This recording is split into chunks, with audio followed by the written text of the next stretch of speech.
السلام علیکم ورحمۃ اللہ تعالی وبرکاتہ نحمده ونصلي على رسوله الكريم اما بعد فاعوذ باللہ من الشیطان الرجیم بسم اللہ الرحمن الرحیم. حسن برکت کے لیے اور درود شریف پڑھ لیجیے. اللہم صلی علی سیدنا و مولانا محمد معدن الجود والکرم وآلہ وبارک وسلم. عزیزان من، آج میں پھر آپ کی خدمت میں ایک واقعہ لے کر کے حاضر ہوا ہوں، جس کو میں نے حق بحقدار رسید کے نام سے موسوم کیا ہے. اس کا مطلب یہ ہوتا ہے کہ حق حقدار کو پہنچ گیا. سامعین اکرام، کتابوں میں یہ واقعہ ذکر کیا گیا ہے کہ شام کے دھندلکے میں خیرو مالی باغ میں پودوں کو پانی دے رہا تھا. اس وقت وہ نہ جانے کن خیالوں میں گم تھا. اسے اپنے بیتے ہوئے دن بری طرح یاد آ رہے تھے، جب وہ شیخ غلام علی کے یہاں کام کرتا تھا.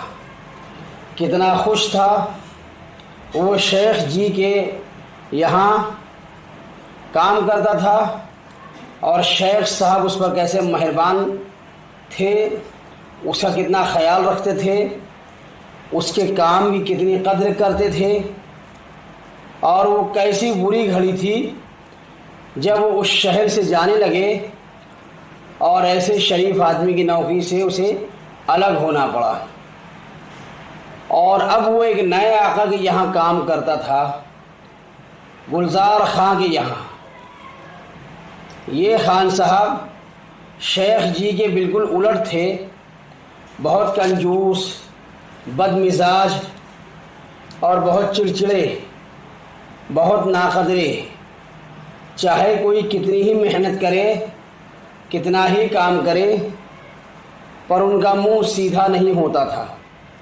ان کا لڑکا دلدار خان باپ سے بھی 2 قدم آگے تھا. خیرو مالی ان 2 پاٹوں کے بیچ میں پس رہا تھا، مگر آدمی وفادار تھا، سب تکلیفیں جھیل رہا تھا اور جیسے تیسے نباہ کر رہا تھا.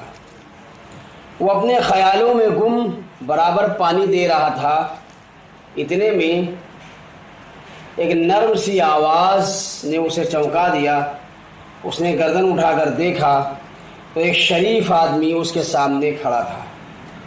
اس نے پوچھا، بھلا خیرو مالی کو بھی تم جانتے ہو؟ خیرو جھٹ سے بولا، میں ہی ہوں خیرو مالی. کیا بات ہے سرکار، میرے لائق کوئی کام؟ شریف آدمی نے پوچھا، شیخ غلام علی کو تم جانتے ہو؟ اپنے پرانے آقا کا نام سن کر خیرو کا چہرہ خوشی سے کھل گیا. وہ بولا، میں خوب جانتا ہوں، بھلا انہیں نہ جانوں گا؟ برسوں ان کا نمک کھایا. اللہ ان کی سی عادت سب کو عطا کرے. شریف آدمی نے خیرو کی طرف غور سے دیکھا اور یہ اطمینان کر کے کہ جو حلیہ اسے بتایا گیا تھا خیرو بالکل ویسا ہی ہے، بہت غمگین انداز میں بولا، تو بھائی تمہیں یہ سن کر افسوس ہوگا کہ شیخ جی کا انتقال ہو گیا ہے. خیرو کو یہ خبر سن کر ایک دھچکا سا لگا اور اسے ایسا معلوم ہوا کہ جیسے اس دنیا میں اس کا کوئی سہارا نہیں رہا. پھر وہ پھوٹ پھوٹ کر رونے لگا. شریف آدمی بھی رو رہا تھا. اس نے گلا صاف کرتے ہوئے رک رک کر کہا، شیخ جی مرتے ہوئے تمہیں دعائیں دے گئے تھے اور تمہیں ایک تحفہ بھیجا ہے. اور اس نے کوٹ کی جیب سے تھیلی نکال کر 2000 کے نوٹ خیرو مالی کے حوالے کیا اور کہا کہ تم نے شیخ جی کی بہت محنت، ایمانداری اور وفاداری سے خدمت کی ہے، یہ اسی کا انعام ہے. خیرو بالکل کھو گیا، جیسے کسی نے اس پر جادو کر دیا ہو. تھوڑی دیر کے بعد حواس ٹھکانے ہوئے تو وہ شریف آدمی جا چکا تھا۔ اس وقت خیرو کے دماغ میں پہلی بات جو آئی وہ یہ تھی کہ اس نوکری کو لات مارے گا اور زندگی کے باقی دن آرام و اطمینان سے گزارے گا۔ اب یہ دولت اسے حفاظت سے رکھنا تھی۔ اس نے چاروں طرف نظر دوڑائی، اپنی جھونپڑی تو اسے بالکل غیر محفوظ معلوم ہوئی۔ ایک جھاڑی نظر آئی جو گھنی اور ایک طرف تھی سرخ سرخ پھولوں سے لدی ہوئی۔ اس جھاڑی کے پیچھے ایک پرانا پیڑ تھا۔ پیڑ کی جڑ سے ذرا اوپر ایک کوکھ تھی۔ بس یہی جگہ سب سے زیادہ محفوظ اسے نظر آئی۔ خیرو نے وہ تھیلی اس میں ٹھونس دی اور اس پر ایک پتھر رکھ دیا۔ خیرو کو تھیلی کی طرف سے اطمینان ہو گیا تو اس نے سوچا چلو خان صاحب کو جا کر آخری سلام کر آؤں۔ اسے یہ بالکل پتہ نہیں تھا کہ دلدار خان کہیں چھپا ہوا اسے تھیلی رکھتے ہوئے دیکھ رہا ہے۔ خیرو جو ہی پیڑ کے پاس سے ہٹا، دلدار خان پنجوں کے بل دوڑتا ہوا آیا اور چٹکے سے تھیلی نکال کر سیدھا باپ کے پاس پہنچا۔ اسے بتایا کہ تھیلی خیرو مالی کی ہے، وہ اسے ایک جگہ سے اڑا لایا ہے۔ لالچی باپ نے تھیلی بیٹے سے لے لی اور کہا تم اطمینان رکھو، یہ تھیلی کہیں بہت حفاظت سے میں رکھ دوں گا۔ اتنے میں خیرو بھی پہنچ گیا۔ گلزار خان اس وقت بہت خوش تھا اور امید کے خلاف ملنساری اور انسانیت کے ساتھ بات کر رہا تھا۔ اس نے بڑی خوشی کے ساتھ خیرو کا حساب صاف کر دیا اور دوسری صبح کو اسے جانے کی اجازت دے دی۔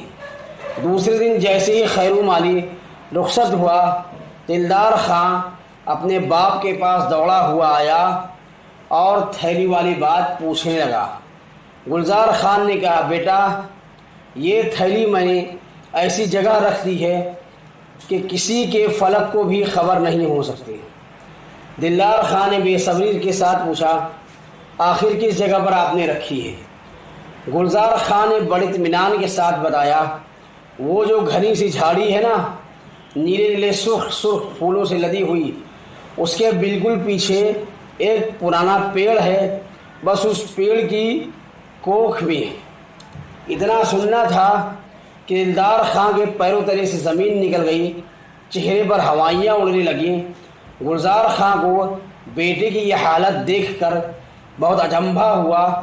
دلدار خان کمزور آواز میں بولا یہ کیا غضب کیا ابا آپ نے، یہ تھیلی وہیں سے تو میں نکال کر لایا تھا۔